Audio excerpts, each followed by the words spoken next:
Emma Foster had learned early in life that wealthy people guarded their privacy with cameras, alarms, and men who never smiled. The Pelleigrini estate was no different. She counted at least 15 security personnel during her first walk through the marble entrance hall, each one watching her with the kind of attention that made her skin prickle. Miss Foster. The man who greeted her was tall, gray-haired, and spoke with the clipped efficiency of someone who had worked in this household for decades. "I'm Vincent, the house manager. Mr. Pelleigrini is expecting you in his study." She followed him through corridors lined with art that probably cost more than most people earned in a lifetime. Not that she would ever say that out loud. The agency had been very clear during her interview. Discretion was non-negotiable. Questions were discouraged. Opinions were unwelcome. Lorenzo Pelleigrini stood by the window when Vincent opened the study door. He didn't turn immediately, and Emma used those few seconds to steady her breathing. She had seen his photograph during her research, but nothing prepared her for the physical presence of him. Broad shoulders filled out his dark suit. His hands were clasped behind his back, and even from across the room, she could sense the tension radiating from his frame. "Mr. Pelleigrini, Miss Foster has arrived." He turned slowly. Brown eyes assessed her with an intensity that made her want to step backward. His face was striking in a way that photographs couldn't capture. All sharp angles and controlled strength. No smile softened his expression. "Thank you, Vincent." His voice was low, accented lightly with Italian inflection. "You may go." The door clicked shut. Emma kept her hands folded in front of her, willing herself to appear calm. "You come highly recommended," Lorenzo said, moving to his desk. He picked up a folder and flipped it open. 8 years of experience in pediatric care, fluent in Italian, references from 3 families in Boston. Emma nodded. "Yes, sir. My daughter is 6 years old. She was diagnosed with leukemia 4 months ago." He spoke without emotion, as if reading a medical report. "The treatment is aggressive. She requires round-the-clock monitoring, especially during the night when side effects are most severe." "I understand." His gaze lifted from the folder. "Do you?" "Because the previous 3 caregivers quit within 2 weeks.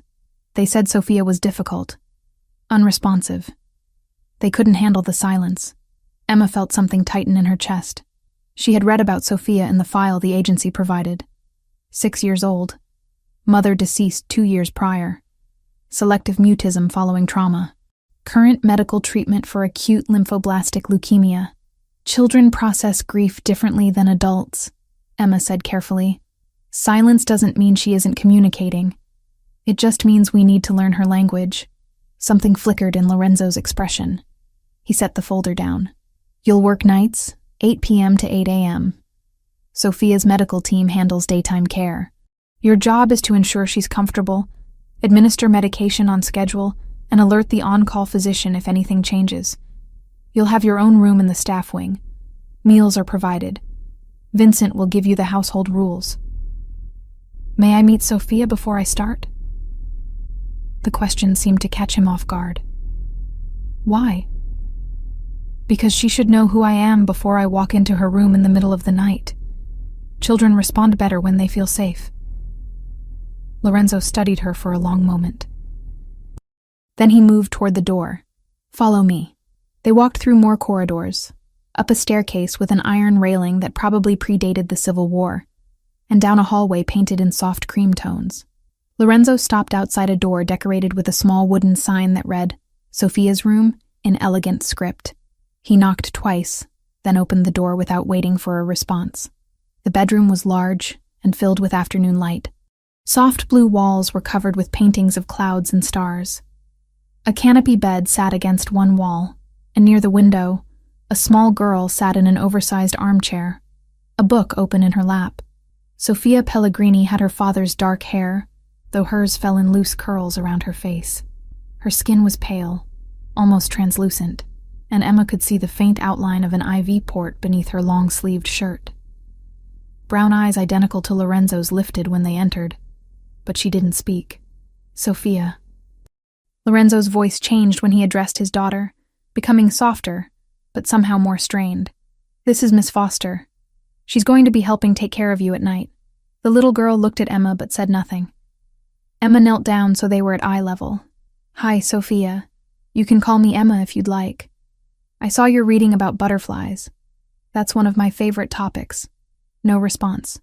Sophia's gaze drifted back to her book. I'll let you get settled, Lorenzo said abruptly. He turned and left the room before Emma could respond. She stayed where she was, watching Sophia turn a page. I won't bother you if you'd rather read. But if you want to talk about butterflies later, I'd love to hear what you think about monarch migration patterns. Sophia's fingers paused on the page, just for a second. Then she continued reading. Emma stood and quietly left the room. Her first week passed in careful routine. She arrived each evening at 8, received updates from the day nurse, and settled into the chair beside Sophia's bed. The little girl never spoke. Sometimes she would draw. Sometimes she stared at the ceiling. Twice, she had episodes where the nausea from chemotherapy left her retching into a basin, while Emma held her hair back and murmured soothing sounds. Lorenzo never came to the room during Emma's shift. She saw him occasionally in passing, always dressed in dark suits, always surrounded by men who moved like they were trained for violence. Vincent explained that Mr. Pelleigrini worked late hours, often until dawn. What Vincent didn't mention was the cameras. Emma noticed them on her third night. Small, discreet lenses tucked into the corners of Sophia's room. One near the door, one by the window, one above the bookshelf. She didn't mention them to anyone. In a household like this, surveillance was probably standard. On the 5th night, Sophia had a particularly difficult evening. The latest round of chemotherapy had left her weak and nauseous. Emma helped her change into fresh pajamas after the 3rd time she got sick, then settled her back into bed with cool cloths on her forehead. I know this is hard, Emma whispered, adjusting the blankets. But you're fighting so bravely.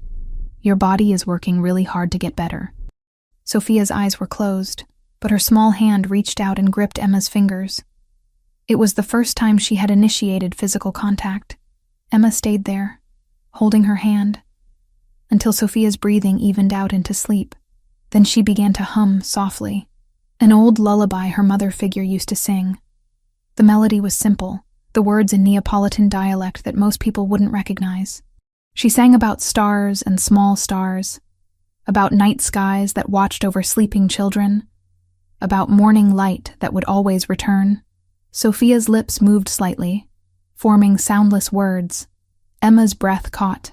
She kept singing, voice barely above a whisper, and watched as the little girl's mouth continued to shape the syllables she couldn't yet speak. 3 floors below, in a study lined with mahogany and leather-bound books, Lorenzo Pelleigrini sat frozen in front of 3 monitors mounted on his wall. He had installed the camera system after the second caregiver quit, telling himself it was for security purposes, medical monitoring, liability protection. He knew he was lying to himself. The truth was simpler and more painful. He couldn't bear to be in that room, watching his daughter suffer, knowing he was powerless to stop it. The cameras let him be present without being present, a coward's compromise. Most nights, he worked through files and contracts with the monitors on mute in his peripheral vision. He told himself he was just checking periodically, making sure Sophia was safe. Tonight he had turned the sound on, and now he sat there, hands gripping the armrests of his chair, listening to a woman he barely knew sing the exact lullaby his wife used to sing to their daughter. Not just any version. The Neapolitan dialect, the specific melody Juliana had learned from her grandmother in Naples. A song so particular, so regional, that even most Italians wouldn't recognize it. On the screen, Sophia's lips moved. His daughter, who hadn't spoken a word in 2 years, was trying to sing along. Lorenzo's chest felt tight. His hands started to shake. How did Emma Foster know that song? How did she know the exact words, the exact melody, the exact inflection that Juliana had used? He watched as Emma gently brushed Sophia's hair back from her forehead, the gesture so achingly familiar that Lorenzo had to close his eyes. When he opened them again, Emma was still there, still singing softly, still holding his daughter's hand. For the first time since Juliana's death, Sophia looked peaceful. The song ended. Emma sat in silence for a few moments, then reached for a book on the nightstand. She began to read aloud, her voice steady and warm, and Sophia's eyes tracked the words, even though they were clearly growing heavy with sleep. Lorenzo forced himself to look away from the monitors. He poured a glass of whiskey with hands that still trembled slightly, then stood by the window overlooking the garden that Juliana had loved. Someone had sent Emma Foster to his home. Someone who knew about his daughter, about his wife, about private family moments that no outsider should possess. The question was whether that someone meant harm or something else entirely. He picked up his phone and sent a single text to his head of security. Full background on Emma Foster. Everything. I want it by morning. Then he returned to the monitors and watched as the stranger who knew his dead wife's lullabies read his daughter to sleep. Over the next several days, Lorenzo found himself watching the monitors more than working. Emma had established a routine with Sophia that seemed to bypass all the resistance his daughter had shown to previous caregivers. She never pushed Sophia to speak, never treated her silence as a problem to be solved. Instead, she talked to Sophia like a person, asked her questions, and then waited, genuinely waited, for responses that came in nods or head shakes or the occasional drawing. She taught Italian vocabulary through games, holding up objects and saying their names in both English and Italian, then celebrating when Sophia pointed to the correct item. On the 8th night, Emma brought materials for making bracelets. She sat cross-legged on the floor beside Sophia's bed and spread out colorful beads. In some cultures, Emma explained, people make bracelets to tell stories. Each color means something different. See this red one? That could mean courage. And blue could be strength. Sophia watched intently as Emma threaded beads onto elastic string. I think you need a lot of red beads, Emma continued, because fighting this illness takes so much courage, and maybe some gold ones for all the victories you're winning. Every day you get through treatment is a victory, Sophia. Every single one. Sophia's small hand reached for the beads. She selected a red one, then a gold one, then a purple one. Purple, Emma said. Good choice. That can represent creativity. Or maybe hope. What do you think? Sophia held up 3 fingers. 3 purple beads for hope? I love that. Together they worked on the bracelet. Sophia didn't speak, but she made choices, picked colors, showed Emma patterns she wanted. Lorenzo watched from his study, that familiar tightness returning to his chest. This woman was reaching his daughter in ways no one else had managed. Not the therapists, not the doctors, not even him. Especially not him. When his phone buzzed with the background report he'd requested, Lorenzo almost didn't want to read it. Part of him wanted to preserve whatever magic was happening in that room upstairs. But he was a man who survived by knowing things, by controlling variables, by never being surprised. He opened the file. Emma Foster, 28 years old. Born in Naples, Italy. Parents deceased. No living relatives in the system. Entered the United States 2 years ago on a work visa. Certifications in pediatric care appeared legitimate on the initial verification. Nothing in the agency checks raised a flag. Employment references checked out. But there were gaps. Years in Italy with no clear employment record. An address listed at an orphanage in Naples that his investigator noted with a question mark. Lorenzo set the phone down and looked back at the monitors. Emma was helping Sophia into bed now, tucking the blankets around her, with the same careful attention Juliana used to show.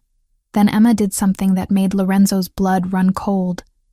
She leaned down and kissed Sophia's forehead, then traced a small cross on her daughter's brow with her thumb. It was a blessing gesture, a specific Neapolitan tradition that Juliana's family practiced, a tradition that no one outside that family should know. Lorenzo stood abruptly, his chair scraping against hardwood. He stared at the screen, watching as Emma settled into the chair beside Sophia's bed and opened a book. This wasn't coincidence. This wasn't chance. Emma Foster had come to his home with knowledge she shouldn't possess, and he needed to know why. But even as suspicion churned in his gut, he couldn't ignore the other truth playing out on those monitors. For the first time in 2 years, his daughter was healing. And he had no idea whether Emma Foster was an angel sent to save them, or a threat he didn't yet understand. Emma learned to read Lorenzo Pellegrini's moods through small details. The set of his jaw when he entered a room, The way his hands moved when he was processing information he didn't like. The deliberate slowness of his speech when he was measuring every word. By her second week in the household, she recognized when he was watching her. It happened during shift changes, those brief moments when the day nurse left and Emma arrived. Lorenzo would appear in the hallway, pretending to review something on his phone or speak with Vincent about household matters. But his attention always drifted toward her, dark eyes tracking her movements with an intensity that made her pulse quicken. She couldn't afford his scrutiny, not when she had worked so hard to get here. "Miss Foster." His voice came from behind her one evening as she climbed the main staircase. "A moment, please." Emma turned, gripping the railing to steady herself. "Of course, Mr. Pelleigrini." He gestured toward the sitting room off the main hall. She followed, aware of how the space seemed to shrink when he closed the door behind them. "Sophia seems comfortable with you," he said, moving to pour himself a drink from the crystal decanter on the sideboard. "More comfortable than she's been with anyone since her mother died. She's a remarkable child, strong-willed, even when she can't speak. You talk to her in Italian sometimes." It wasn't a question. Emma kept her expression neutral. "The agency mentioned you preferred someone fluent in the language. I thought it might comfort her to hear it. What dialect do you speak?" The question landed like a stone in still water. Emma chose her words carefully. "I learned in Naples. I lived there for several years." "Doing what?" "Working in care facilities. Learning the language. Trying to build a life." Lorenzo took a sip of his whiskey, never breaking eye contact. "Naples is a dangerous city for a young woman alone. I managed." "I'm sure you did." He set the glass down. "My wife was from Naples, Northern District, near Vomero. Her family still lives there." Emma felt heat creep up her neck, but forced herself to remain still. "It's a beautiful area. She used to make this dish." Lorenzo's tone shifted, becoming almost conversational. "Pasta with anchovies and breadcrumbs. Very specific recipe her grandmother taught her. I smelled something similar coming from the staff kitchen yesterday." Her breath caught. She had helped the cook prepare lunch, adding ingredients from muscle memory before realizing her mistake. Many Neapolitan families make similar dishes. "True." He moved closer, and Emma had to resist the urge to step back. "But the way you prepared it, the exact measurements, the timing, that was identical to how Juliana made it. Vincent commented on it, said it tasted exactly like the old days. I'm glad the staff enjoyed it." "You're deflecting." "I'm answering your questions, Mr. Pelleigrini." His jaw tightened. "You know things you shouldn't know. Family recipes, regional lullabies that barely anyone outside Naples recognizes, gestures and phrases that my wife used. I want to understand how." Emma met his gaze directly. "I told you I lived in Naples. I learned from the people there. Sometimes cultures share traditions more widely than you might think, and sometimes people have connections they're hiding." The air between them crackled with tension. Emma could feel her heartbeat in her throat. If he pushed much harder, if he started digging into her past with the resources a man like him possessed, everything would unravel. "I'm here to take care of Sophia," she said quietly. "That's my only purpose. If my background bothers you, I can request a replacement through the agency." Lorenzo studied her face for a long moment. Then he exhaled slowly. "No. Sophia has finally started to respond to treatment. Changing caregivers now would set her back." Relief flooded through Emma, though she kept it hidden. "Then I'll continue my work. But understand this." He leaned in close, voice dropping to barely above a whisper. "I protect what's mine with everything I have. My daughter, my home, my family's memory. If you're here for any reason other than what you claim, I will find out. I would expect nothing less." They stood there, close enough that Emma could smell his cologne, see the gold flecks in his brown eyes. The attraction she'd been ignoring flared hot and dangerous between them. Lorenzo stepped back first. "Sophia had a difficult session yesterday. The doctors increased her medication dosage. Watch her carefully tonight." "I will."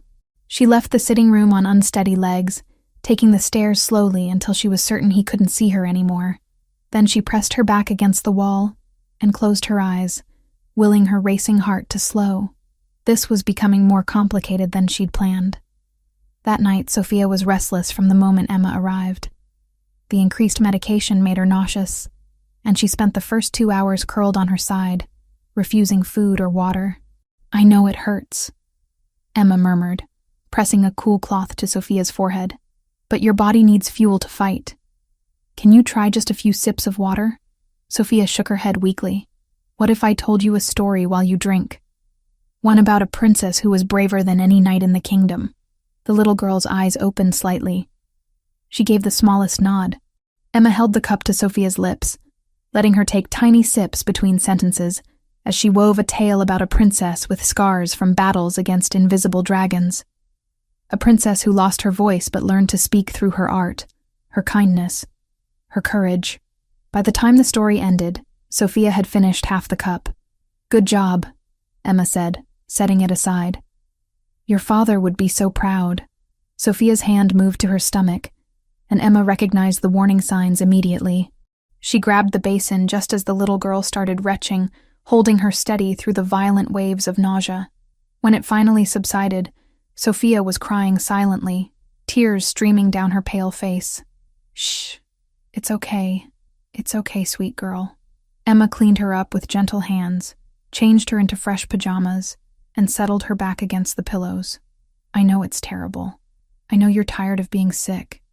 But you're fighting so hard, and you're winning. Every day you get through this, you're winning." Sophia reached for Emma's hand and held it tight. They stayed like that for hours. Emma sang softly in Neapolitan, old songs about stars and morning light, and mothers who watched over their children from heaven. She told stories. She stroked Sophia's hair until the little girl finally fell into an exhausted sleep. Then Emma rested her head on the edge of the bed, still holding Sophia's hand, and let herself cry quietly for all the pain this child had endured. 3 floors below, Lorenzo sat in his study with his hands covering his face. He had watched everything, every moment of his daughter's suffering, every gentle word from Emma, every song, every story, every tender touch. And he had broken. Tears streamed down his face, hot and unstoppable. He hadn't cried since Juliana's funeral, had promised himself he would stay strong for Sophia, but watching Emma provide the comfort he should be giving, witnessing his daughter's pain from this cowardly distance, finally shattered what remained of his composure. He was failing her. His little girl needed a father who could sit beside her through the worst moments. And instead, he hid behind cameras and closed doors because he couldn't bear to face his own helplessness. Emma Foster, this stranger who knew impossible things, was being the parent he should be. The sun was rising when Vincent knocked on his study door. "Sir, you asked to be notified when Miss Foster's shift ended." Lorenzo wiped his face roughly, clearing away evidence of his breakdown. "Thank you." He climbed the stairs to Sophia's room, moving quietly. Emma was dozing in the chair beside the bed, still holding Sophia's hand. Dark circles shadowed her eyes. Her hair had come loose from its usual neat style. She looked exhausted and beautiful, and completely devoted to his daughter. Sophia stirred as he entered. Her eyes opened, found Emma first, then drifted to him. "Papa," she whispered. Lorenzo froze. His daughter's voice, barely audible but unmistakable, speaking for the first time in 2 years. "Papa," Sophia said again, slightly stronger. Emma stayed all night. Emma jerked awake, disoriented. Then she saw Lorenzo standing in the doorway, saw the shock on his face, and understood what had just happened. "Sophia," Lorenzo breathed, crossing the room in 3 strides. He knelt beside the bed, taking his daughter's other hand. "You spoke." "I'm tired," Sophia whispered. "But Emma says tired is okay. Tired means I'm fighting." "You are fighting. So bravely." His voice cracked. "I'm so proud of you." Sophia smiled faintly. Then her eyes closed again, drifting back into sleep. Lorenzo stayed on his knees, staring at his daughter's peaceful face. When he finally looked up at Emma, she saw something raw and vulnerable in his expression. "She spoke because of you," he said quietly. "She spoke because she was ready." "No," he shook his head. "I've watched you with her. I've seen how you reach her, how you make her feel safe in a way no one else has managed." He paused. "In a way I haven't managed." Emma wanted to argue, but the honesty in his admission stopped her. You love her. That's what matters. Love isn't enough if I'm too afraid to show it properly. Lorenzo stood, running a hand through his hair.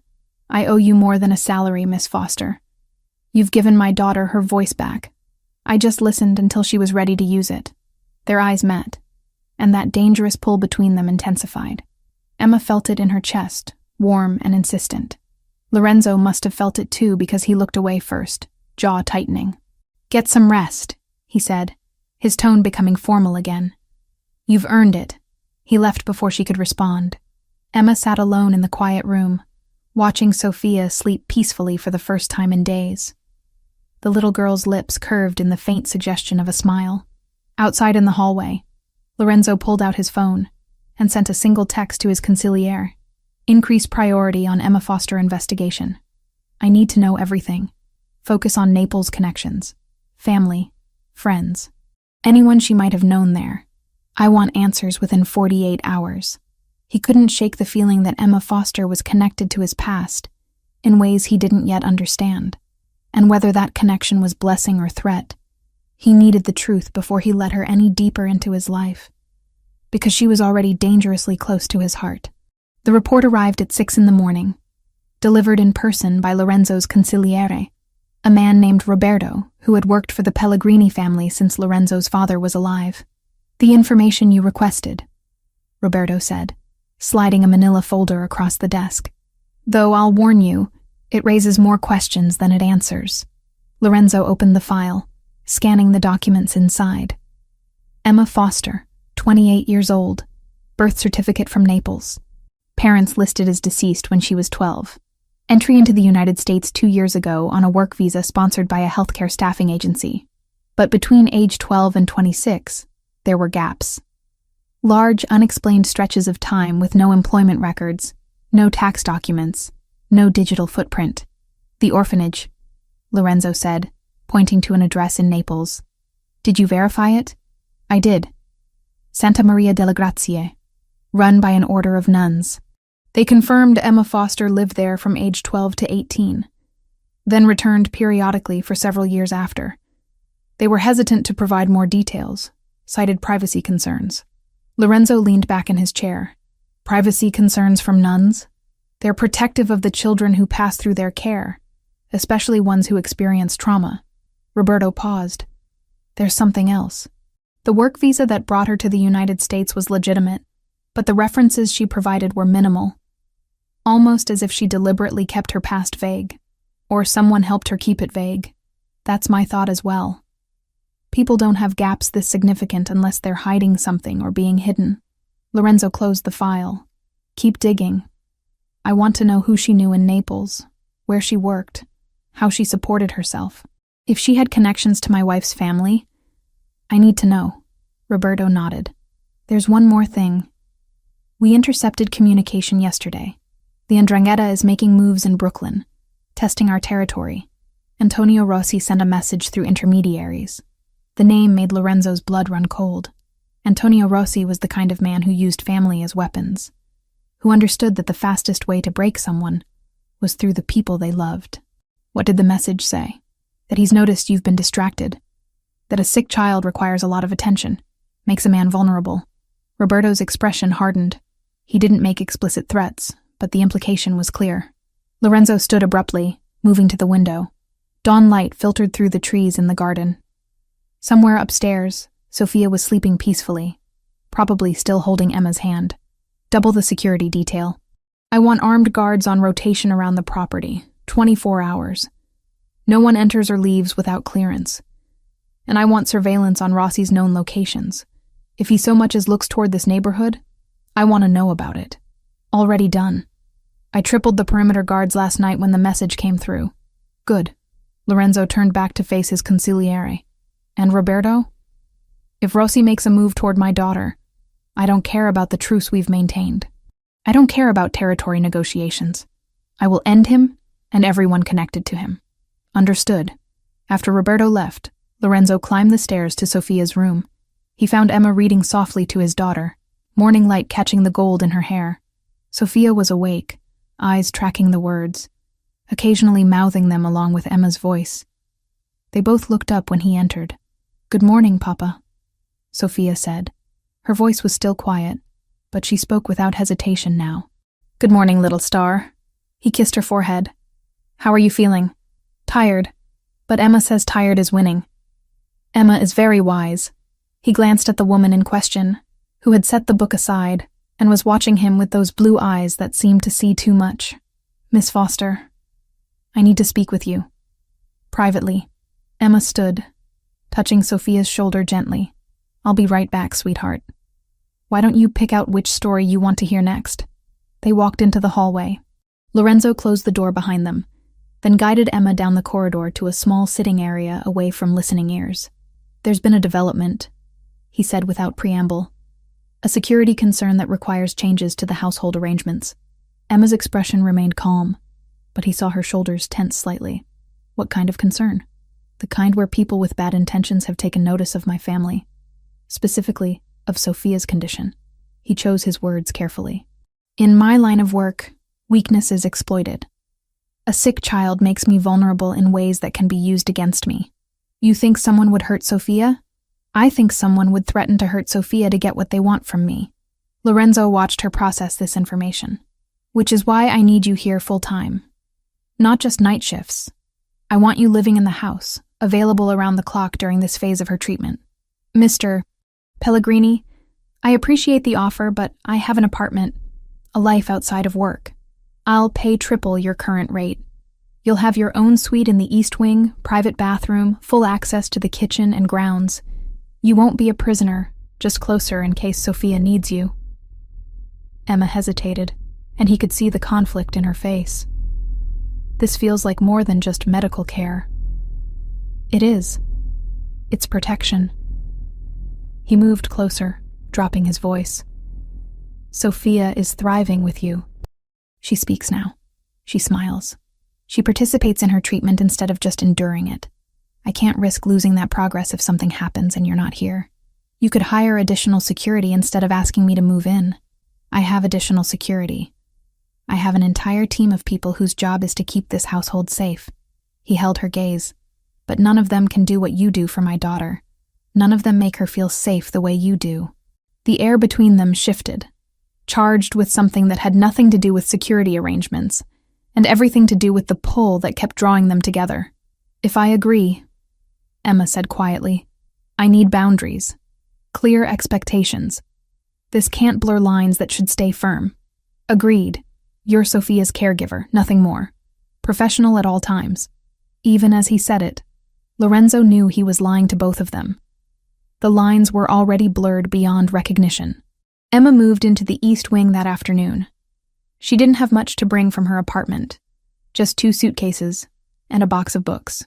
Lorenzo sent men to collect her belongings, insisting she shouldn't leave the property until the security situation stabilized. Her new suite was larger than her entire previous apartment. Bedroom with a 4-poster bed, sitting area with a fireplace, bathroom with a soaking tub. Windows overlooked the garden where early autumn colors were just beginning to show. "This is too much," she said when Vincent showed her the space. "Mr. Pelleigrini believes in providing comfortable accommodations for live-in staff." Vincent replied diplomatically. "If you need anything, just use the house phone. Dinner is served at 7 in the main dining room, though you're welcome to eat in your suite if you prefer." After he left, Emma sat on the edge of the bed and tried to steady her breathing. Living here full-time meant constant proximity to Lorenzo, meant navigating the attraction that flared every time they were in the same room, meant maintaining her cover story while under constant observation. But it also meant being there for Sophia, and that mattered more than her own comfort. A soft knock interrupted her thoughts. She opened the door to find Sophia standing in the hallway, holding a small potted plant. "Emma, Vincent said you're staying now. I brought you a welcome gift." The little girl's voice was still quiet, but gaining strength each day. "Sophia, this is beautiful." Emma took the plant, a small succulent with thick green leaves. "Did you pick this out yourself? Mama used to say plants make rooms feel like home. I thought you might need one." The casual mention of Juliana made Emma's chest tighten. "Your mama was very smart." "Thank you, sweet girl. Can we make more bracelets tonight? I want to add orange beads." "What does orange mean?" Sophia thought for a moment. Happiness. Because I'm happy you're staying. Emma pulled the little girl into a gentle hug, blinking back unexpected tears. I'm happy too. That evening, Lorenzo found them in the main sitting room instead of Sophia's bedroom. Emma had brought down the bracelet-making supplies, and they were sprawled on the carpet surrounded by colorful beads. Sophia was laughing at something Emma had said, a sound that still caught Lorenzo off guard every time he heard it. Papa, look! Sophia held up a bracelet with intricate patterns. Emma taught me how to make zigzags. It's beautiful. He settled into a chair nearby, content to watch them work. What do all the colors mean? Red is courage, gold is victory, purple is hope, and orange is happiness, Sophia recited. We're making one for you. For me? Emma says even grown-ups need reminders that they're brave. Lorenzo's eyes met Emma's over his daughter's head.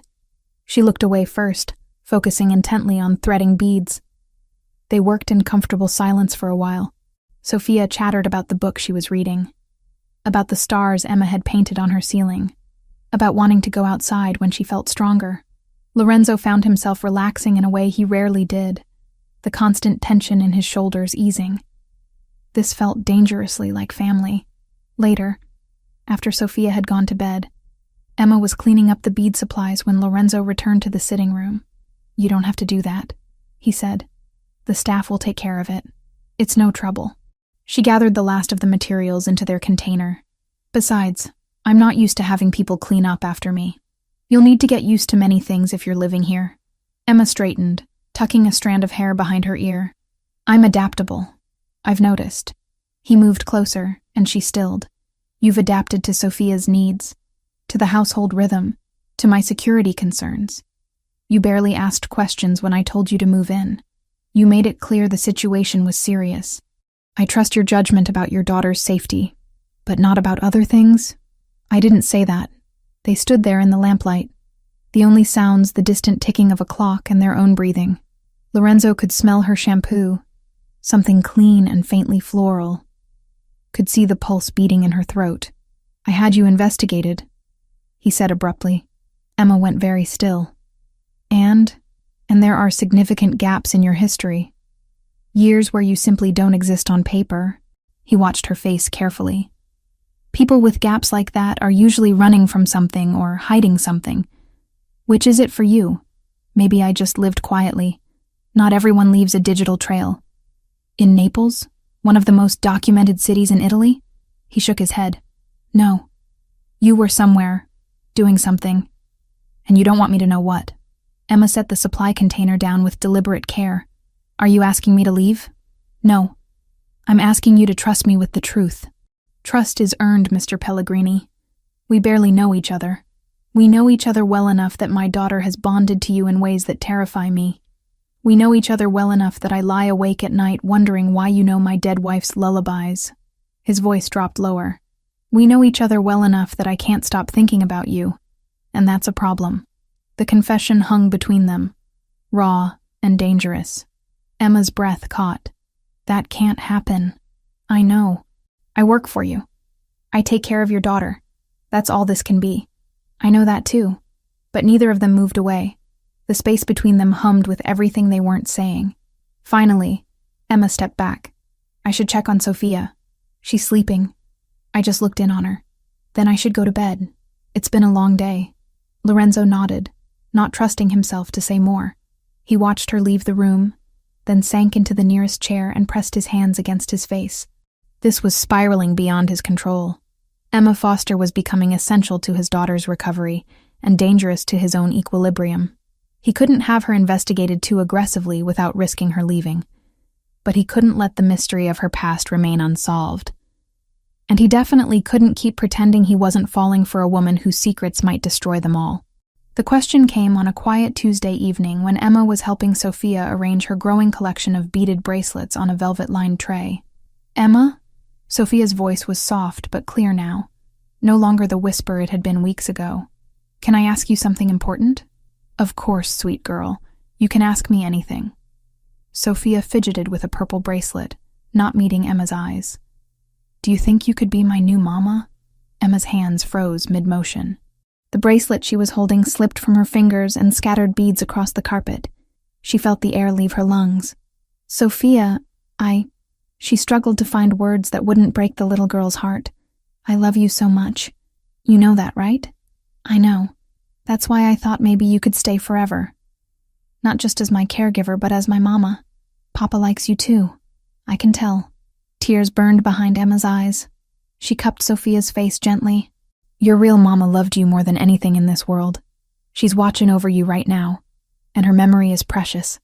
I could never replace her, and I wouldn't want to. She was special, but she's gone. Sophia's lower lip trembled. And you're here. You make me feel safe like she did. You sing her songs and know her recipes, and you even do that thing with your hand when you brush my hair back. Just like her. Emma's heart cracked open. She pulled Sophia into a hug, feeling the little girl's tears soak into her shirt. I'm so glad I make you feel safe. That's the most important thing to me. But sweetheart, I'm your caregiver.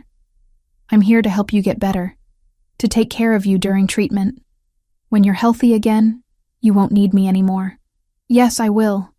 I'll always need you. You'll always have me in your heart. Emma whispered, her own tears falling now.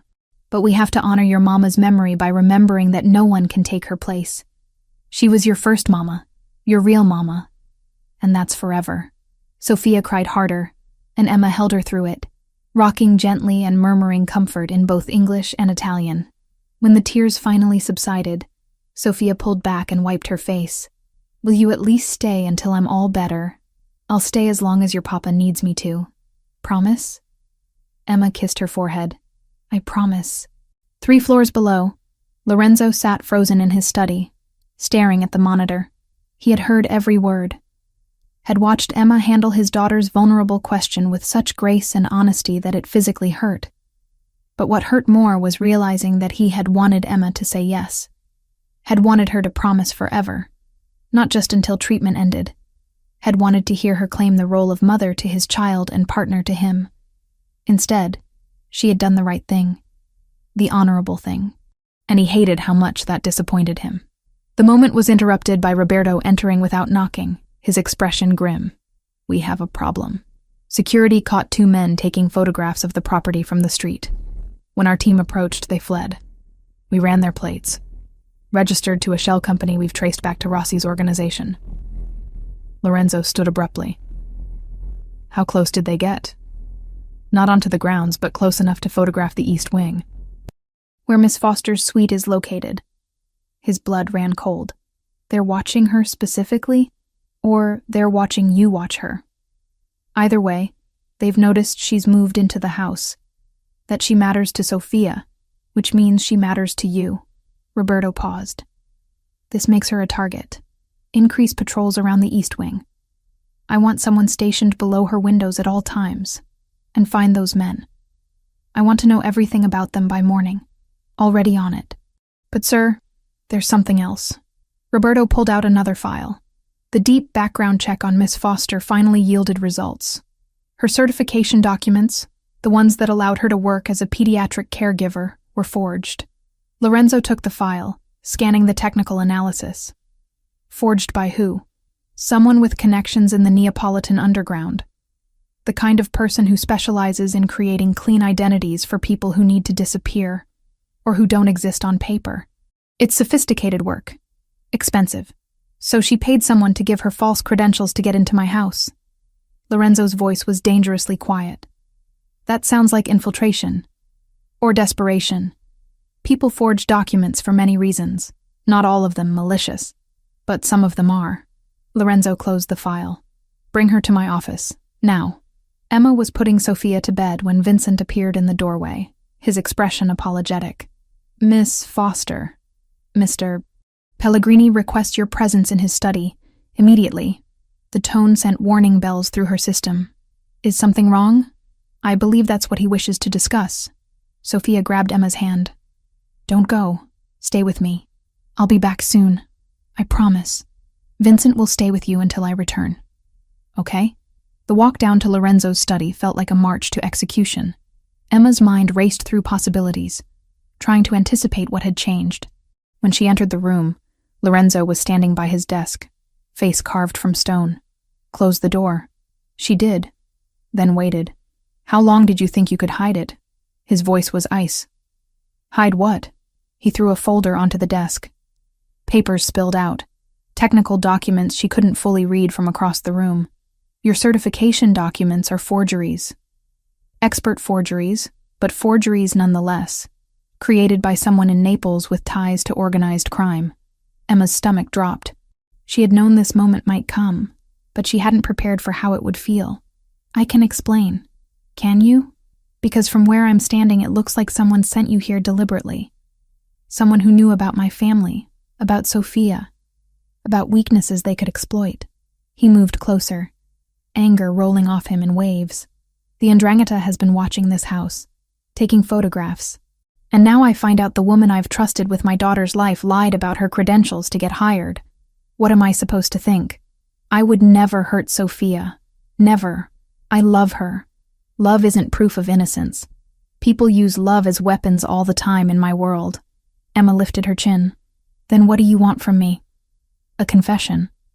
An explanation you've already decided you won't believe? I want the truth. Who sent you here? What organization do you work for? What's the real reason you needed forged documents to get into this house? I had my reasons. Personal reasons that have nothing to do with rival families or territory disputes. That's not an answer. It's the only one I can give you right now. Lorenzo's jaw clenched. Did you think I wouldn't find out? That I wouldn't investigate someone living under my roof, caring for my child? I have resources you can't imagine, Emma. I will find out the truth with or without your cooperation. Then I guess you'll have to find out without it. Why? Why protect whoever helped you, unless you're afraid of them? Unless they have something on you? Emma remained silent, which was answer itself. Lorenzo ran a hand through his hair, frustration evident in every line of his body. Sophia is thriving because of you. She's speaking, laughing, engaging with her treatment. Her doctors say her recovery is progressing faster than expected. If I send you away now, it could set her back months, maybe permanently. So don't send me away. How can I trust you? How can I let you near my daughter when I don't know your real agenda? You've been watching me on those cameras for weeks. You've seen every interaction I've had with Sophia. Have I ever done anything that seemed suspicious? Have I ever tried to access parts of the house I shouldn't? Have I asked questions about your business or your security? He wanted to argue but couldn't. No. Then trust what you've seen, not what you're afraid of. They stared at each other across the desk, both breathing hard. Here's what's going to happen, Lorenzo said finally. You will stay in this house until Sophia completes her treatment. You will continue to care for her exactly as you have been. But when she no longer needs medical support, when she's healthy and this chapter is closed, you will leave. You will have no further contact with her or with me. You will take your secrets and disappear from our lives. The words hit Emma like physical blows. That will hurt her. She's attached to me. She'll recover. Children are resilient. And what about you? The question escaped before she could stop it. Lorenzo's expression shuddered completely. What about me? Will you recover? I'll do what I always do. Protect what's mine and eliminate threats. Is that what I am to you? A threat? I don't know what you are. That's the problem. Emma felt tears threatening, but refused to let them fall. Fine. I'll stay until Sophia is better. Then I'll go. But you should know that everything I've done here, every moment I've spent with your daughter, has been real. My feelings aren't forged. She turned and left before he could respond, walking blindly through the corridors until she reached her suite. Once inside, she locked the door and sank onto the bed, finally letting the tears come. She had known this was temporary, had known that eventually the truth would surface and destroy whatever fragile connection she'd built with this family. But she hadn't expected it to hurt this much. Downstairs, Lorenzo poured himself a drink with shaking hands and returned to the monitors. Sophia was awake again, crying softly. She had probably felt the shift in the household, the tension crackling through the walls. He should go to her, should comfort his daughter, but he couldn't make himself move. Instead, he watched as Emma appeared in Sophia's doorway, eyes red but face composed. She climbed into bed beside the little girl, pulling her close and singing softly until the tears stopped. Whatever Emma was hiding, whatever lies she'd told to get here, one truth remained undeniable. She loved his daughter, and Sophia loved her back. Lorenzo finished his drink and made a decision. He would keep Emma here until Sophia was healthy. He would maintain professional distance, and he would keep digging into her past until he found answers. But he wouldn't think about how empty the house would feel when she left. Wouldn't acknowledge the ache in his chest at the thought of never seeing her again. Some things were too dangerous to want, and Emma Foster might be the most dangerous thing of all. The medical alarm pierced the silence at 3 a.m, a shrill electronic scream that sent Emma bolting upright in bed. She was running before her mind fully processed what was happening, bare feet slapping against cold marble as she sprinted down the hallway. Sophia's room was bathed in harsh lamplight. The little girl was convulsing, her small body rigid against the sheets, eyes rolled back, foam at the corners of her mouth. Sophia! Emma's training kicked in instantly. She rolled the child onto her side, supporting her head to prevent injury. Vincent! Call the doctor now. The house manager appeared in the doorway, phone already in hand. Ambulance is on the way. Tell them possible allergic reaction to new medication, status epilepticus. Patient is 6 years old with compromised immune system. Emma's voice was calm, clinical, completely different from her usual gentle tone. Her fingers found Sophia's pulse, counting beats while watching the convulsions. Get me the emergency kit from the bathroom cabinet. The red case. Vincent moved immediately. Emma maintained her position, one hand steadying Sophia's head, the other checking her airway. The convulsions were violent, lasting far too long. 30 seconds, 45, a minute. Come on, sweet girl. Come back to me. Emma's clinical mask cracked slightly. You're stronger than this. Fight it. Lorenzo burst through the door, still in the clothes he'd been wearing hours ago. His face drained of color when he saw his daughter seizing. What happened? What's wrong with her? New medication. Her body's rejecting it. Emma accepted the red case from Vincent and flipped it open with practiced efficiency. Inside were emergency supplies that went far beyond basic first aid. She pulled out a pre-measured syringe. This is going to stop the seizure, but I need you to hold her steady. You can't just inject her with random medication. It's not random. It's benzodiazepine, standard treatment for prolonged seizures.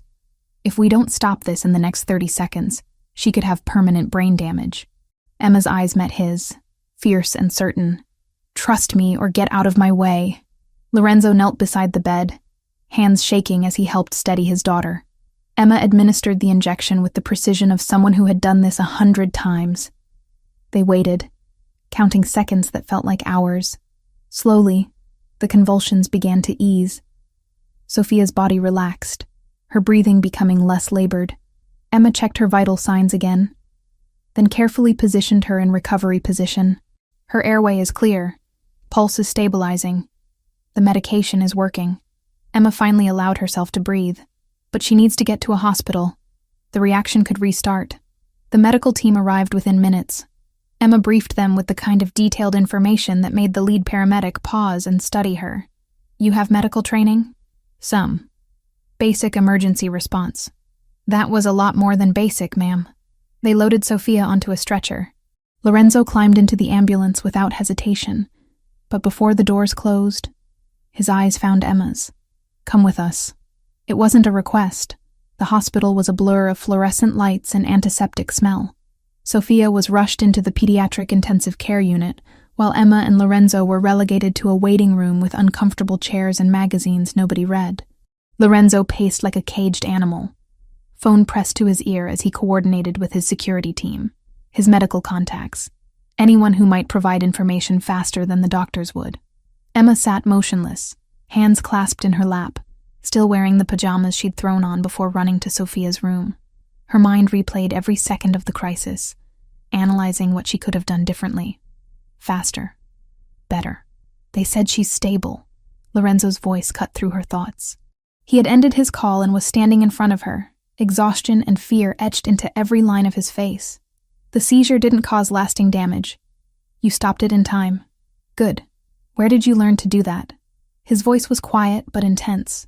That wasn't basic first aid. You knew exactly what medication to give, exactly how to handle a medical emergency that would have panicked most caregivers. You worked like a trained professional. Emma looked down at her hands. I picked up things over the years. No. Lorenzo sat beside her, close enough that their knees almost touched. You don't pick up that level of skill. You're trained, extensively trained, and you've been hiding it. Does it matter?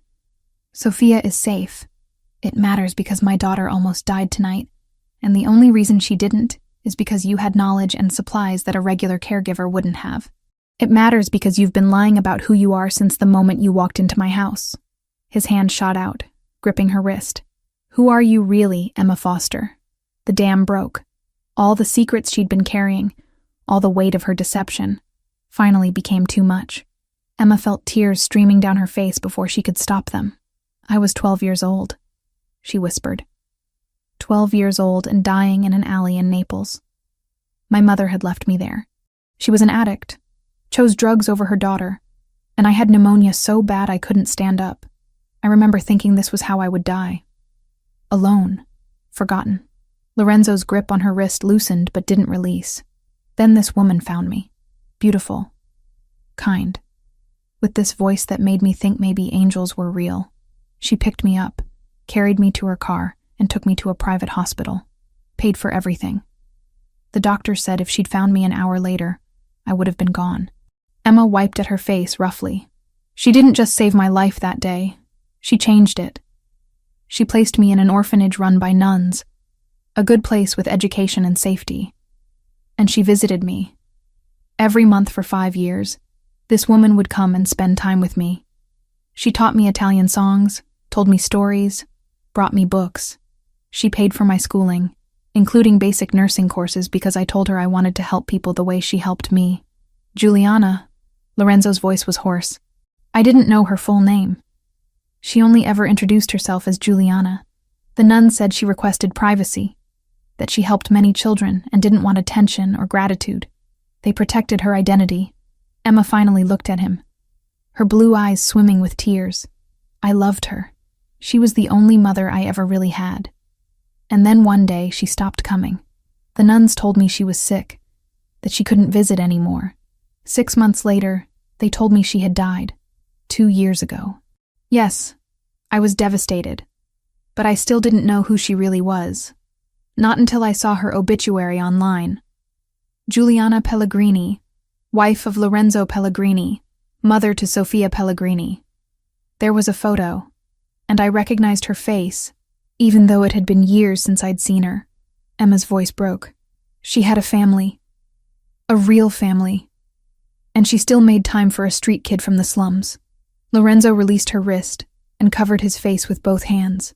When I read that her daughter was sick, that Sophia had leukemia, I knew what I had to do. Juliana saved my life. The least I could do was try to help save her daughter's life. Emma straightened her shoulders. I spent 2 years training properly as a pediatric caregiver. I worked terrible jobs to save money. But when I tried to apply to agencies, they wanted references from previous employers, family connections, things that orphans don't have.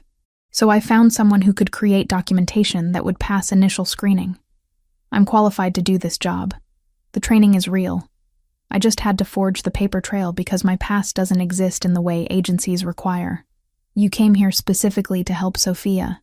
I came here to honor the woman who gave me everything. My life, my education, my chance at a future. She never asked for anything in return. Never made me feel like charity. She just loved me because she could, because that's who she was. Emma's voice strengthened. Sophia is her legacy, and I will protect that little girl with everything I have, even if you hate me for lying to get here. Silence filled the waiting room. Lorenzo sat perfectly still, processing revelations that rewrote his understanding of both his wife and the woman beside him. Juliana had a whole life I knew nothing about, he finally said. She would leave sometimes, tell me she was visiting family in Naples. I thought she meant her parents, her cousins. I never questioned it because she seemed happy when she returned. Peaceful. She probably was. Helping people brought her joy. She helped you, saved you. And in return, You've saved the most precious thing she left behind. Lorenzo turned to face Emma fully. The nuns, they kept her identity secret. She made them promise. She said her work with children needed to be separate from her family name, that it was too dangerous to mix the two worlds. Emma's eyes widened. She knew, didn't she? She knew what you were, what your name meant. She was protecting us, from people exactly like Antonio Rossi, from men who would use children as leverage. Lorenzo's jaw clenched. She understood my world better than I gave her credit for. A doctor appeared in the doorway. Mr. Pelleigrini? Your daughter is awake and asking for both of you. They followed him through sterile corridors to a private room where Sophia lay in a hospital bed, looking small and pale but alert. Her face brightened when she saw them. Papa. Emma. I scared you. Lorenzo reached her first, gathering her carefully into his arms. You terrified us. But you're okay now. You're going to be okay. Emma gave me medicine. I remember that part. She knew exactly what to do. Sophia reached for Emma's hand. How did you know? Emma squeezed her hand gently. Because your mama taught me. A long time ago, when I needed help, she was there for me, and she made sure I had the skills to be there for other people when they needed help. Including you. Mama sent you to us? In a way, yes, I think she did. Sophia smiled. And for just a moment, Emma saw Juliana's expression on the little girl's face. That same warmth, that same instinctive kindness. Then you have to stay forever, Sophia said simply. If Mama sent you, that means you're supposed to be part of our family. Emma's eyes filled with tears again. She looked at Lorenzo, expecting to see anger or betrayal. Instead, she saw something that looked almost like wonder. We'll talk about it when you're better, he said softly to his daughter. For now, just rest. Let your body heal. After Sophia fell asleep, Lorenzo walked Emma to the hallway. They stood in the fluorescent light, both exhausted, both emotionally wrung out. I need time to process this, Lorenzo said. Everything you've told me changes how I see the past 2 years, how I see Juliana, how I see you. I understand, and I'm sorry for lying. You weren't lying, not really. You just didn't tell me the whole truth. He ran a hand through his hair. You falsified documents to get hired, but you did it to honor a debt to the woman who saved your life. You hid your advanced medical training, but you used it to save my daughter. You kept secrets, but the secrets were about protecting Juliana's memory, not hurting her family. I never wanted to hurt anyone. I believe you. Lorenzo's hand came up, hovering near her face before falling back to his side. My wife saw something in you worth saving, worth investing years of her life into, and now I see it too. Emma's breath caught. Stay, Lorenzo said quietly. Not just until Sophia is better. Stay because you're already part of this family, whether we planned it or not. Stay because Juliana brought us together for a reason. I don't know if I can. Why not? Because loving people means eventually losing them. I've lost everyone I ever loved. My mother abandoned me. Juliana died. If I let myself love you and Sophia completely, if I let myself believe this could be real, she couldn't finish the sentence. Lorenzo stepped closer. Then you'd be taking the same risk we are. Sophia loves you already. And he paused, choosing words carefully. I'm falling for a woman who knew my wife's secrets, who shares her compassion, who fights for my daughter like she's her own. Maybe that's Juliana's final gift to both of us, a second chance at family. Emma wanted to believe him, wanted to accept the future he was offering.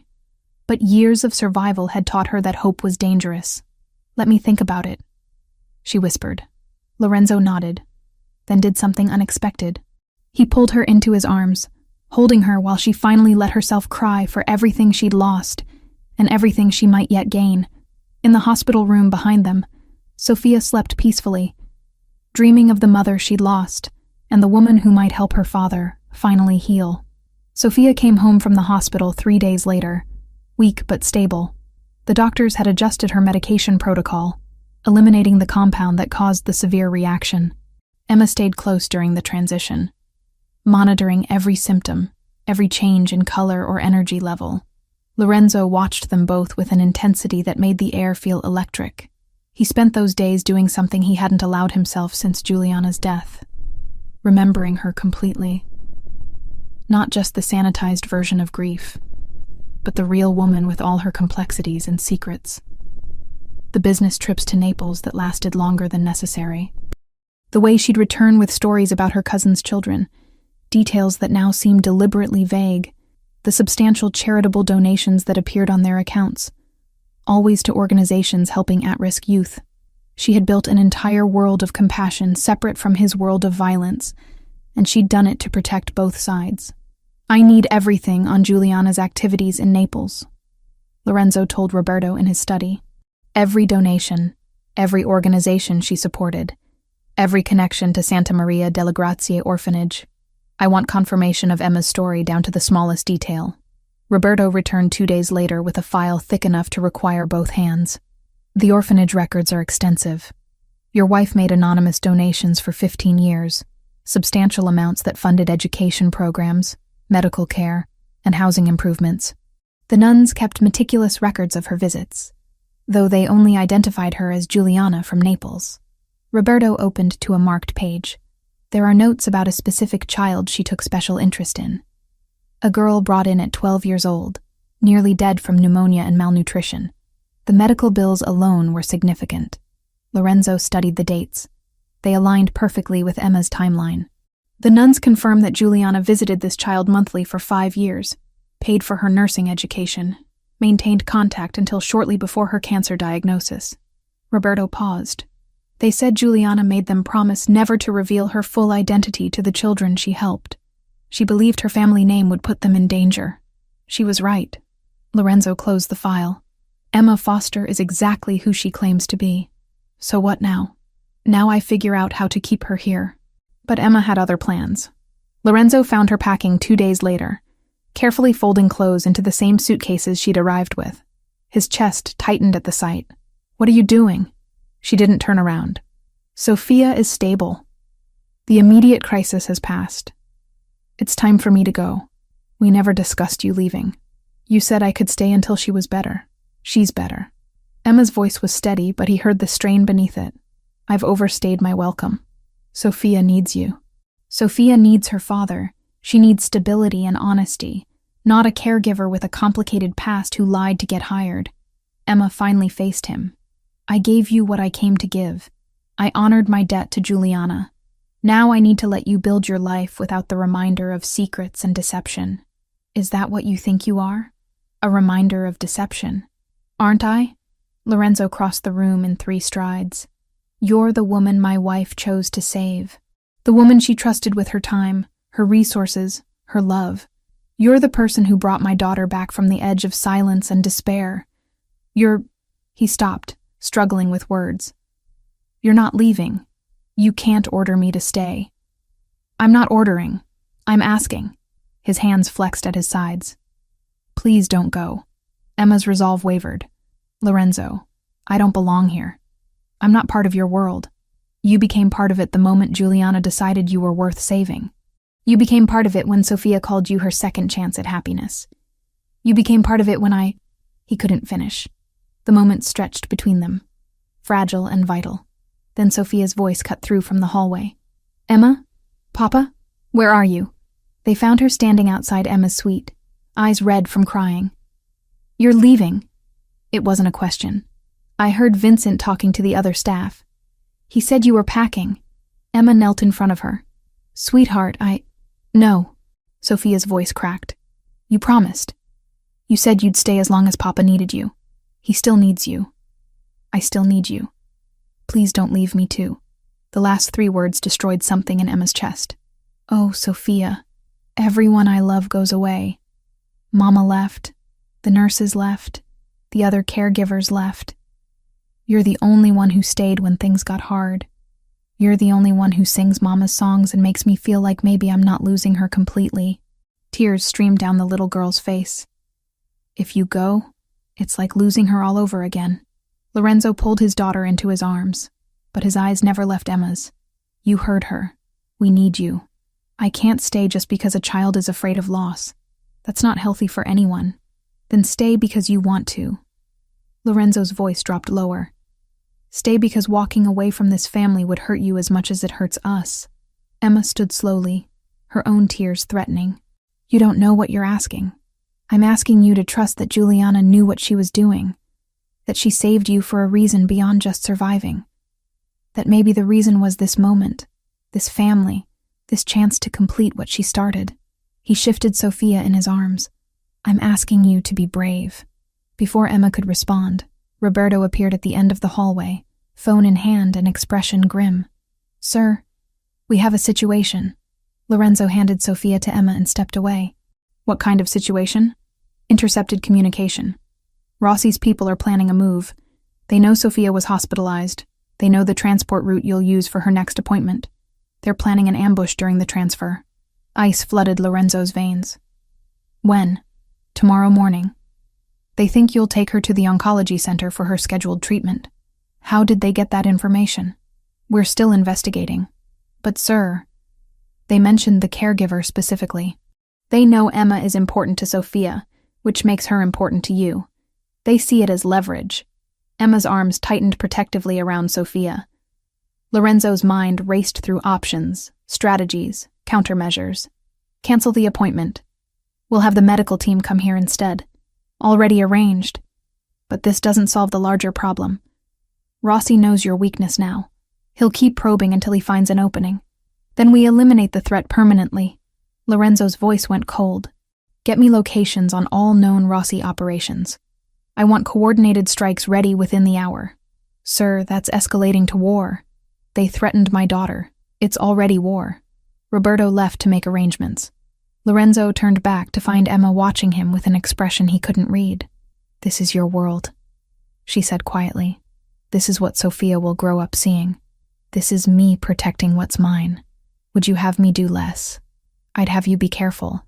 Strategic. Emma's voice steadied. And I'd have you listen when I tell you that 3 weeks ago, I mentioned seeing a silver sedan parked across the street at odd hours. Your security team dismissed it as a neighbor's guest. Lorenzo froze. What? I didn't think much of it at the time, but I grew up on streets where noticing details kept you alive. That car appeared 4 times over 2 weeks, always with the same driver.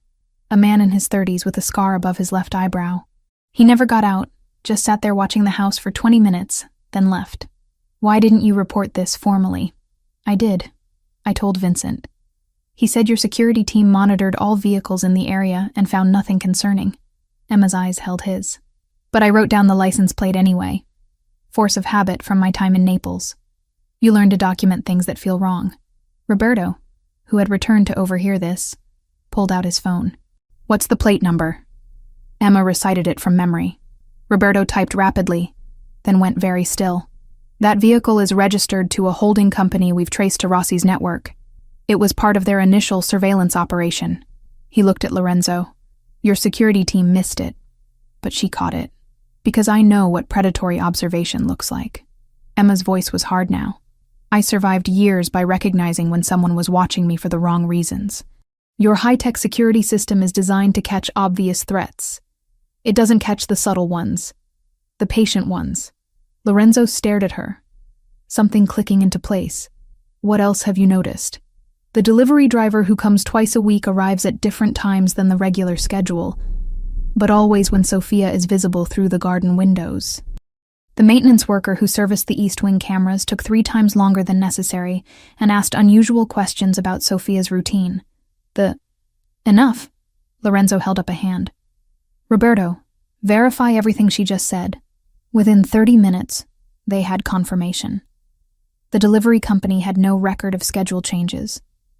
The maintenance worker wasn't on their approved contractor list. Every detail Emma mentioned checked out as a potential security breach that the formal systems had missed. You have instincts my trained professionals lack, Lorenzo said, something like awe in his voice. Street-level survival skills that complement tactical security. I notice things. It doesn't make me special. It makes you valuable. It makes you someone I'd be a fool to let walk away. He moved closer. You want to know why I'm asking you to stay? This is why. Not just because Sophia loves you. Not just because you honor Juliana's memory, but because you make us stronger. You see threats we miss. You bring skills we don't have. You're not a weakness, Emma. You're an asset. I don't want to be an asset. I don't want to be useful. Then be family. The words came out rougher than he intended. Be the woman who belongs here because she chooses to, not because she owes a debt or serves a purpose. Sophia, still in Emma's arms, looked between them with wide eyes. Does this mean you're staying? Emma felt the weight of the moment pressing down on her. Every instinct screamed at her to run, to protect herself from the inevitable pain of loving and losing again. But another voice, quieter and stronger, sounded like Juliana. Sometimes the bravest thing is staying when leaving would be easier. She looked at Lorenzo, really looked at him. Saw past the dangerous Mafia boss to the father who was terrified of failing his daughter, the widower who was learning to honor his wife's memory by embracing the gifts she'd left behind, the man who was asking her to be brave enough to build something new from shared grief. I'll stay, Emma whispered. Not because of debts or obligations, because you're right. Walking away would destroy me. Lorenzo's relief was visible. He reached for her face, then seemed to remember Sophia watching and dropped his hand. We should finish dealing with the security situation. Use the information Emma provided, Roberto said. Between her observations and our tactical capabilities, we can identify every vulnerability in Rossi's operation. The next several hours were a blur of planning and coordination. Emma sat in Lorenzo's study, providing detailed descriptions of everything she'd noticed over the past weeks. Roberto's team cross-referenced her observations with surveillance data, building a comprehensive picture of the Ndrangheta's operation. By dawn, Lorenzo had authorized surgical strikes on 3 Rossi locations. Not warfare, but precise elimination of the specific cells that threatened his family. By noon, the threat was neutralized. Roberto's follow-up came an hour later, clipped and certain. Rossi's people had been hit hard enough to break their appetite for a fight, and the records recovered in the raids were already moving through the right hands. Quiet leverage that would keep the survivors looking over their shoulders instead of toward Lorenzo's home. Most importantly, Rossi himself went dark. No messages. No intermediaries. No retaliatory posturing. A man like that didn't stop because he found mercy. He stopped because he finally understood he couldn't win without inviting the kind of attention that devours everyone. Sophia slept through all of it, safely tucked in her bed with extra security posted outside her door. It was nearly midnight when Lorenzo finally found Emma in the garden, sitting on a stone bench under the stars. Sophia is asking for you, he said quietly. She wants you to sing her to sleep. I'll go up in a moment. Emma didn't move. I needed air first. Needed to process that I just helped plan a military operation against organized crime. Lorenzo sat beside her. Having second thoughts? About staying? No. About what staying means? Constantly. She turned to face him. Your world is violent, dangerous, full of threats that most people never encounter. I know. And I'd understand if you chose to leave because of it. I'm not leaving. But I need you to understand something. Emma's voice strengthened. Juliana kept her work with children separate from your world because she knew both needed protection. If I stay, if I become part of this family, I need the same separation. I won't be involved in your business. I won't know details of operations or conflicts.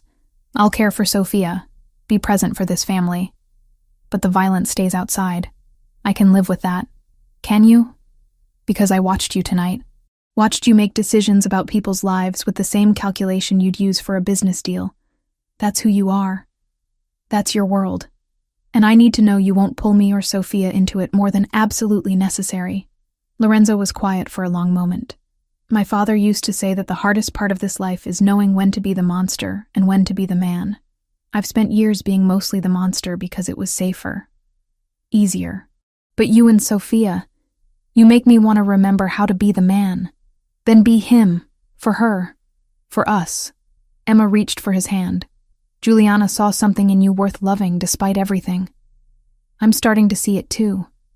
Don't make us regret that faith.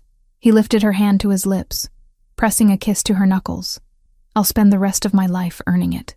They sat in comfortable silence, hands intertwined, until Sophia's voice called from her window. Emma, I can't sleep without my song. Emma laughed softly. I should go. Lorenzo stood with her but didn't release her hand. Earlier, when I said you make us stronger, I didn't just mean tactically. You make me stronger.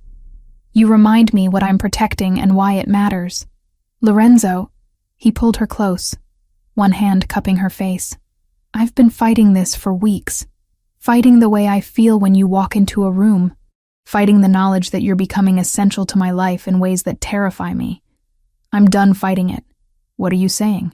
I'm saying that Juliana brought you into our lives for a reason. Maybe it was to save Sophia. Maybe it was to save me. Maybe it was both. His thumb traced her cheekbone. I'm saying that I'm falling in love with you, Emma Foster. And I think you feel the same. Her breath caught. This is complicated. Everything in my life is complicated. But this us feels like the one simple truth in all the chaos. Emma rose on her toes and kissed him. It was soft at first, tentative, then deepened as months of repressed emotion finally found release. Lorenzo's arms came around her, holding her like something precious and vital. When they finally broke apart, both were breathing hard. I love you, Emma whispered. I've loved you since the night I watched you cry while watching Sophia sleep. Since you confronted me about my secrets because you were terrified, not angry. Since you chose to believe in me even when you had every reason not to. Then stay, not as a caregiver or a debt repaid. Stay as the woman I want to build a future with. What kind of future? The kind where Sophia has a mother who loves her. Where I have a partner who sees me completely and chooses me anyway. Where we honor Juliana's memory by living the kind of life she would have wanted for all of us. Sophia's voice called again, more insistent. Emma! Papa! Are you kissing in the garden? Because I can see you from my window. They broke apart, laughing. We should go up, Emma said. Lorenzo kept her hand in his. Together, they climbed the stairs side by side, and for the first time since Juliana's death, Lorenzo felt like his house was becoming a home again. The call came from Lorenzo's legal team 6 weeks after Emma agreed to stay. She was reading to Sophia in the garden when Vincent appeared with a message that Mr. Pelleigrini needed to see her in his study. Sophia looked up from her book, eyes bright. Are you in trouble? I don't think so, sweet girl. Finish this chapter and I'll be back before you know it. Lorenzo was standing by the window when Emma entered, sunlight catching the silver at his temples. He turned, and she saw something peaceful in his expression. Your documentation is clean, he said without preamble. I had my attorneys work with contacts in Naples. Your nursing certification is now properly filed with all the correct agencies. Your work visa has been upgraded to permanent residency status. As far as anyone is concerned, Emma Foster has always been exactly who she claimed to be. Emma's hand flew to her mouth. How? I have resources, and I protect what matters to me. He crossed the room, taking her hands. You don't have to look over your shoulder anymore. You're not hiding. You're just living.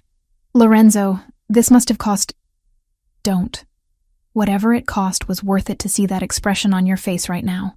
His thumb traced circles on her palm. You gave up everything to honor Juliana's memory. The least I can do is give you a clean slate to build your future. Our future. Emma corrected softly. Our future. He pulled her close, resting his chin on top of her head. Sophia's oncologist called this morning. They have results from her latest scans. Emma's heart clenched. And she wants to deliver them in person, tomorrow afternoon. The whole family should be present. The next day felt like it lasted a year. Emma kept Sophia distracted with games and stories, while Lorenzo handled business calls with unusual terseness. When Dr. Patel finally arrived, they gathered in the sitting room like defendants awaiting a verdict. The doctor opened her tablet, then looked up with a smile that transformed her usually serious face. Sophia's scans are completely clear. No trace of cancer cells. Her blood work is excellent. Her immune system is rebuilding ahead of schedule. She set the tablet aside. Sophia, you're in complete remission. The room erupted. Sophia burst into tears and threw herself at Emma, who caught her while crying herself. Lorenzo stood frozen for a moment before his composure cracked, and he joined them, wrapping both of them in his arms. You did it, Emma whispered into Sophia's hair. You fought so hard and you won. We won, Sophia corrected. All of us together. Dr. Patel gave them space for celebration, providing details about monitoring schedules and gradual return to normal activities. When she finally left, Sophia was exhausted from emotion and fell asleep on the couch between Lorenzo and Emma. She's really okay, Lorenzo said, more to himself than Emma. After everything, she's going to be okay. She's going to be more than okay. She's going to thrive. Lorenzo looked at Emma over his sleeping daughter's head. I need to ask you something. Here now, while she's sleeping. Because she needs to be part of what comes next. Emma's pulse quickened. What are you talking about? Instead of answering, Lorenzo carefully extracted himself from the couch and knelt on the floor beside it. From his pocket, he pulled a small velvet box. Emma Foster, 6 months ago, you walked into my life with secrets and determination and a mission to honor a woman we both loved. You gave my daughter her voice back. You taught me how to be present instead of hiding behind fear. You saw the worst parts of my world and chose to stay anyway. Emma's hand covered her mouth as tears started falling. I'm not asking you to be Sophia's caregiver anymore. I'm asking you to be her mother. To officially become the family that we already are in our hearts. He opened the box, revealing a ring with a sapphire surrounded by small diamonds. Marry me, not because of gratitude or convenience. Marry me because I love you, because you make me want to be better than I am, because Juliana brought us together and I think she'd want this. Papa's asking Emma to marry him. Sophia's sleepy voice interrupted. I'm not actually sleeping. This is too important. Lorenzo laughed, the sound surprised and genuine. Were you faking the whole time? Only for 5 minutes, but you were taking too long to ask. Sophia sat up and took Emma's hand. Say yes. Please say yes. We need you. Emma looked between them. These two people who had become her entire world. Yes. 1,000 times yes. Lorenzo slipped the ring onto her finger, then kissed her, while Sophia cheered. The moment was imperfect and perfect, exactly like the family they were building. The months that followed were a study in gradual transformation. Emma's role shifted from caregiver to something that had no official title but felt like coming home. She and Sophia began adoption paperwork, a process that Lorenzo's attorneys expedited with the same efficiency they'd used to legitimize her documents. Lorenzo threw himself into being present, attending Sophia's medical checkups, joining their evening routines, learning to participate instead of observe. He still ran his organization, still made difficult decisions in the darkened study, but he'd learned to separate that world from the one he was building with Emma and Sophia.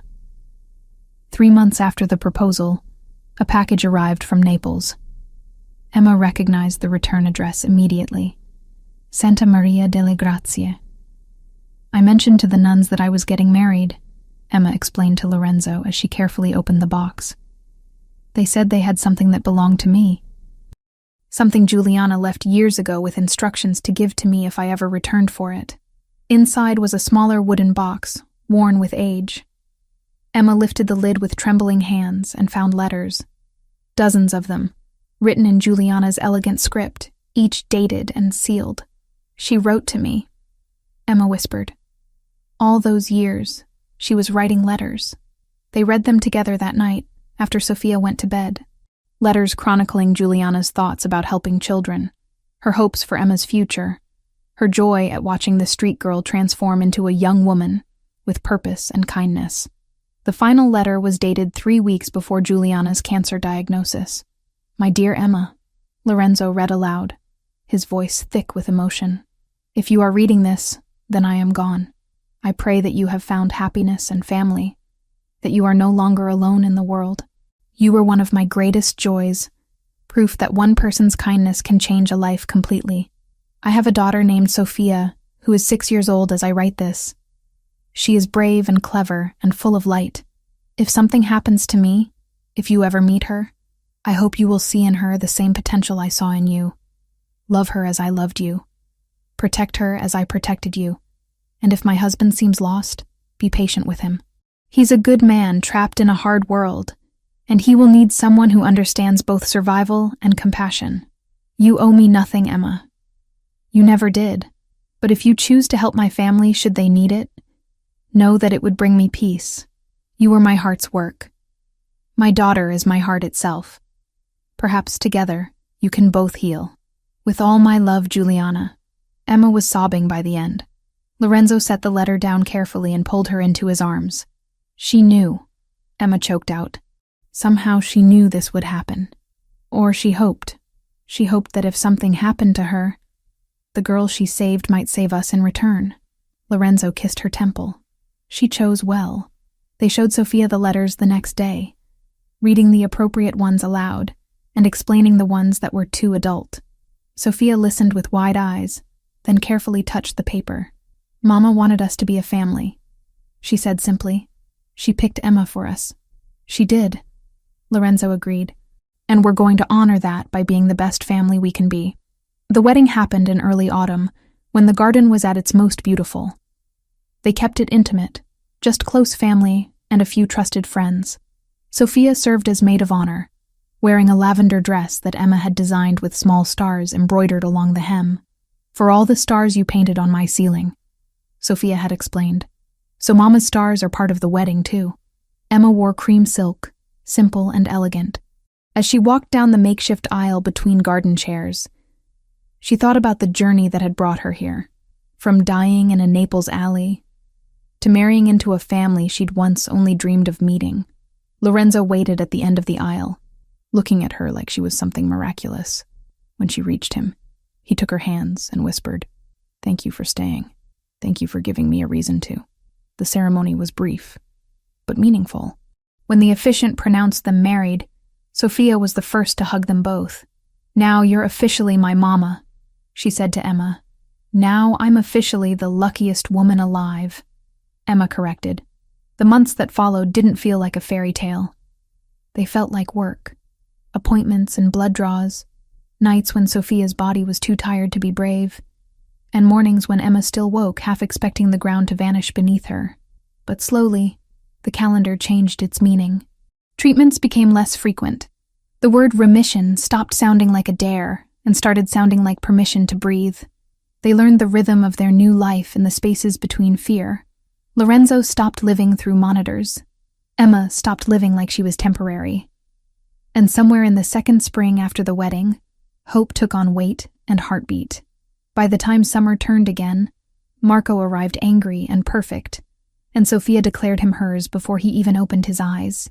2 years later, the garden was filled with different sounds. A baby's gurgling laugh mixed with Sophia's animated chatter as she tried to teach her 3-month-old brother Italian words.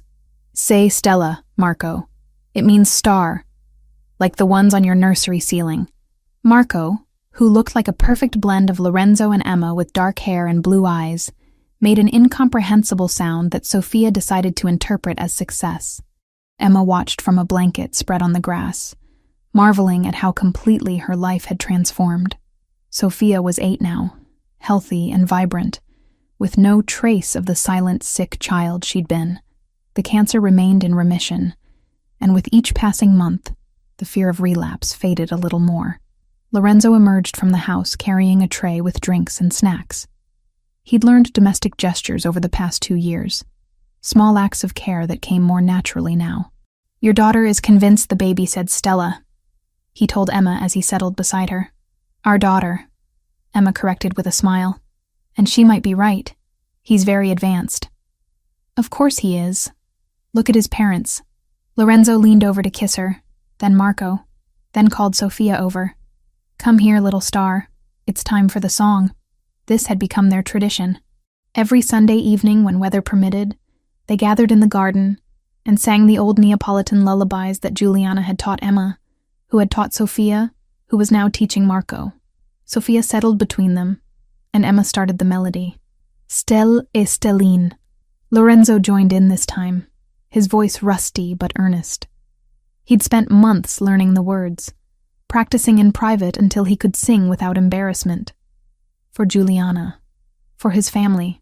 Sophia's voice was clear and strong, carrying the tune with confidence. Marco waved his tiny fists in what might have been rhythm. As the sun set over the garden, painting the sky in shades of amber and rose, Emma felt a presence she couldn't quite name. Maybe it was memory. Maybe it was gratitude. Maybe it was Juliana, watching over the family she'd assembled through one impulsive act of kindness years ago. "Do you think she knows?" Emma asked quietly when the song ended. Lorenzo understood immediately. "I think she knew before we did. Knew that saving you would eventually save us. She changed my life twice. Once when she found me dying in that alley. Again when she brought me back to you and Sophia. She changed all our lives. But you're the one who stayed. You're the one who fought for this family when you could have walked away." Lorenzo wrapped his arm around her shoulders. "We wouldn't be here without you." Sophia leaned against Emma's other side. "Tell us the story again, about how Mama found you." Emma had told this story countless times, but it never got old. Sophia needed to hear it, to understand the connection that made their family unique. Marco would hear it too when he was old enough to understand. "I was 12 years old," Emma began, "and I thought I was going to die alone. But then this woman appeared. As she talked, the stars began to emerge overhead, tiny pinpricks of light against the darkening sky." Sophia had taught Marco to look for them during twilight, continuing the tradition Juliana had started years ago. "Stella e stelline," Sophia whispered to her baby brother.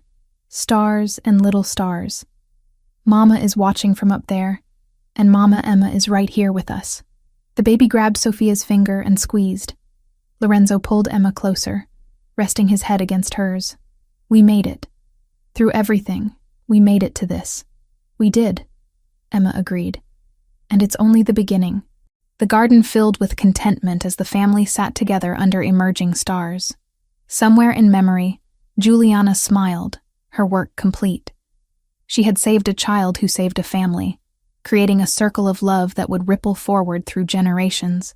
In the house behind them, monitors sat dark and unused. Lorenzo no longer needed to watch from a distance. He was finally present, finally whole, finally home. And Emma Foster, the girl from the Naples streets who became Emma Pelleigrini, wife and mother and heart of this unlikely family, had finally found where she belonged.